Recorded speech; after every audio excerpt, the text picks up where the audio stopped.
친박 눈치 주기에 황교안의 구상 덜커덩이라는 기사가 오늘 조간신문에 많이 보도되고 있는데요. 애초 황교안 대표가 유승민 대표가 제시한 보수 통합 새 원칙을 수락할 것을 선언할 것이라는 예측이 나왔는데요. 당내 친박의 반발로 인해서 이 선언이 무산됐다는 얘기가 오늘 심심치 않게 나오고 있습니다. 일단 이에 대해서 반발하는 새보수당 하태경 의원의 목소리와 또 황교안 대표의 목소리 연이어서 들어보시죠. 개혁이 가장 선행돼야 된다. 개혁이 가장 중요하다. 이 정도 이야기를 했습니다. 3대 원칙 부분은 그거는 뭐 황교안 대표께서 하셔야 될 말씀 같습니다. 개혁 이야기하면서 3대 원칙 분명히 하셔야 된다는 요청은 당연했죠. 누가 기자회견을 한다고 그랬습니까? 한다고 한 일이 없어요. 여러분들이 이걸 분란이 생기지 않도록 정리를 해주셔야지. 네, 당내에서 어떤 일이 있었을까요? 함께 보시죠. 친박계 의원들 유승민 3억씩 받겠다는 황교안 대표에 대해서 그런 식으로 할 거면 나 탈당한다. 우리가 큰 집인데 저쪽 요구 다 들어줄 필요 있냐. 신당 아닌 한국당으로 들어오는 게 맞다. 라고 반발했다는 거예요. 특히 김진태 의원이 황교안 대표에게 유승민 의원에게 안방 다 내줬다간 광장에 나온 사람들이 다 짐 싸서 돌아갈 것이다. 라고 반발을 했고 황 대표가 이 친박의 반발들에 한 발 밀렸다는 얘기가 나와요. 그렇게까지 무비 양보하는 건 아니다. 결국 유승민 3원칙 받겠다는 말은 다음에 하기로 미뤄졌다는 건데 이수희 변호사님, 이 보면요. 뭔가 황교안 대표와 이른바 유승민 의원 간의 보수 통합의 물꼬가 물밑에서 계속 잘 가다가 한국당 당내에서 뭔가 덜컥덜컥 지금 이분이 몇 번째라는 거죠?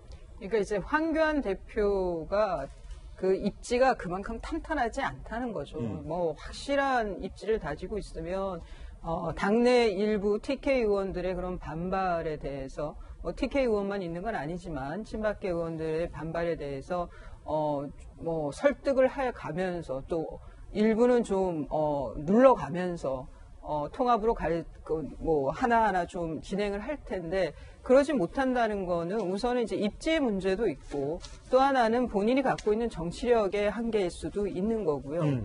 그리고 또 하나는 이제 외부에서 보는 황교안 대표 체제에 대한 불신도 또 있는 거죠. 그래서 지금 근데 친박계 의원들이 제가 이건 하나마나 한 얘기 같은데 네. 제발 좀 숲을 봤으면 좋겠다. 숲을 봐라. 예, 그 광화문에 나와 있는 분들도 정말 자유민주주의 체제에 대한 뭐 정말 그 철저하신 분들이죠. 근데 그분들만 계신 건 아니거든요. 뭐 보수 유권자라고 하는 분이 그 다음에 보면 되게 40% 후반대를 득표를 해야 수도권에서는 이길 수가 있어요. 뭐 50%는 못 넘다 하더라도. 그러려면 중도를 껴안지 않으면 이길 수가 없는 거예요. 예. 수도권이 의석이 제일 많은데 수도권을 다 잃는다고. 지금 2년 전에 2018년에 지방선거 봐봐요. 지금 서울시 시의원에 한국당이 몇 명이 있습니까? 그런 상황이 올해 4월에 또 있지 말라는 법이 없는 거거든요. 이런 식으로 가면.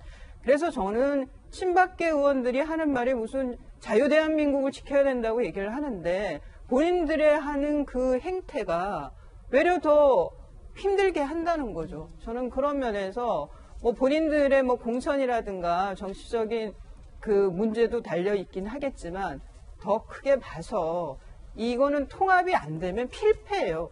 이번 4월 선거는. 예. 그걸 좀 인식을 했으면 좋겠고 그리고 정말 TK 의원들의 좀 김도우 의원 외에는 지금 뭐 불출마 선언들이 안 나오고 있는데 좀 용단을 내려주시기를 바랍니다. 뭐 일부에서는 정말 계륵 의원이라는 표현까지 나오던데요. 한편 이 민주당에서는 이른바 쇄신에 대한 움직임도 관측이 되고 있는데 특히 요즘 사실 민주당을 출입하는 기자들이 가장 주목하는 건 조홍천 의원님. 이른바 거의 컷오프에 가까운 23명의 의원을 향한 이른바 이번 총선 경선에서의 대대적인 감점. 이게 평가가 맞춰졌고 본인들에게 다 통보가 됐다고 하는데 일각에서는요. 혹시 그 이른바 당론과 좀 달랐던 소신 의원을 밝혔던 조홍천 의원이 그게 사실상 컷오프에 가까운 23명의 감점 리스트에 들어간 건 아니냐. 뭐 이런 설도 있던데 그거 통보 받으셨습니까? 안 받으셨습니까? 이 자리에서 좀 정확하게 말해요. 김영기다 아니면 아니다. 통보 받은 거 없습니다. 감점 대상 아니다. 모르겠습니다. 그 통보가 됐는지 여부는 모르겠는데 본인이 통보된 저는 건 받은 게 없습니다. 그럼 안 된 겁니다. 그럼 안 된 거다. 그 통보는 다 됐나요, 지금? 뭐 그렇다고 해요. 저는 뭐 지역에서 요즘 열심히 남양주 일대를 누비고 다니는데 그거하고는 상관없이 그 의정보고서 돌다 보면 요번에 안 나온다며 이런 얘기를 많이 들어요. 그럼 무슨 얘기예요? 배 잘린 다음에 뭐 이런 얘기. 그러니까 당에 찍혀가지고 뭐 이번에 공천 못 받고 그래서 아예 안 나온다며. 근데 지금 열심히 돌리고 있고 아마 특정 후보 쪽에서 그런 얘기를 하는 것 같은데 저 틀림없이 나갑니다. 어쨌든 그 23명 리스트에 없다. 없어요 저는. 예. 궁금해서 한번 여쭤봤습니다.